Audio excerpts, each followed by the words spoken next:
গাজার 2 হাসপাতালে গণকবর, তদন্তের আহ্বান জাতিসংঘের। ফিলিস্তিনের গাজায় 2টি হাসপাতালের আঙিনায় গণকবরের সন্ধান পাওয়ার ঘটনায় তদন্তের আহ্বান জানিয়েছে জাতিসংঘ। আন্তর্জাতিক সংস্থাটির মানবাধিকার বিষয়ক হাই কমিশনার ভলকার তুর্ক এই আহ্বান জানান। মঙ্গলবার এক বিবৃতিতে তুর্ক বলেন, স্বাধীন, কার্যকর ও বিশ্বস্ত তদন্তকারীদের অবশ্যই স্থানগুলোয় প্রবেশাধিকার থাকতে হবে। গাজার প্রকৃত ঘটনা তুলে ধরার জন্য সাংবাদিকদের নিরাপদে কাজ করার পরিবেশ তৈরি করতে হবে। গাজার দক্ষিণাঞ্চলীয় শহর খান ইউনিসের নাসের হাসপাতালের আঙিনায় চলতি সপ্তাহে পৃথক পৃথক অন্তত 4টি গণকবর খুঁজে পাওয়া গেছে। কবরগুলো থেকে এখন পর্যন্ত 324টি লাশ উদ্ধার করেছেন গাজার সিভিল ডিফেন্সের কর্মীরা।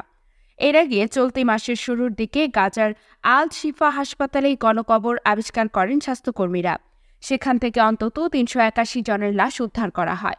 জাতিসংঘের মানবাধিকার বিষয়ক প্রধান বলেন, আন্তর্জাতিক মানবিক আইনের অধীনে হাসপাতালগুলো বিশেষ সুরক্ষার অধিকারী, আর যুদ্ধে অংশ নিতে অক্ষম এমন বেসামরিক নাগরিক, বন্দী ও অন্যদের ইচ্ছাকৃতভাবে হত্যা করা যুদ্ধাপরাধ। এদিকে বৃহস্পতিবার গাজায় ইসরায়েলের সামরিক আগ্রাসন 201তম দিনই গড়িয়েছে।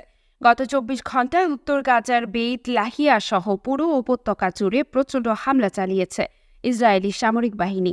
এতে নতুন করে অনেকে হতাহত হয়েছেন।